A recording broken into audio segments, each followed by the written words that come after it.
билдъри и днеска реших да построя тази къщичка и да ви покажа, защото реших да направя туториал, но първо мислих да направя ревю на къщата. Не знам дали е по-добре, но ако искате да направя туториал, ако ви хареса къщата, която ще покажа след секунда, може да коментирате и да лайкнете видеото, така също ще разбера. И нека да започваме. Ще разгледаме от всякъде, отстрани. Е така изглежда отзаде. И пак отстрани. И отгоре. Да. А отвътре не е толкова специално. Мен лично много ми хареса пода.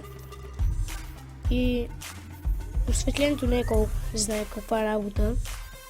Да. Но да ви кажа, изглежда по-хубаво през нощта, защото през деня не изглежда чак толкова хубаво. За детайлите не са много. Направих тази градинка, малко така път към нея и тези неща отстрани, които придават на къщата хубост и по-хубава, мисля. И също това е много малък детайл, който върху лампите детайл, и това тук даже не знам дали е детайл. И това тук да го броим за детайл. Какво пък?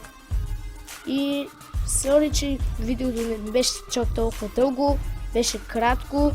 Ако искате още веднъж да направя туториал на тази къща, която лично много ми харесва, аз се построих и отне бързо, не знам. Може да коментирате или да лайкнете видеото, пак ще разбера, не се безпокойте. И това беше от мен, тук беше Марто и до новия харесал видеото ми.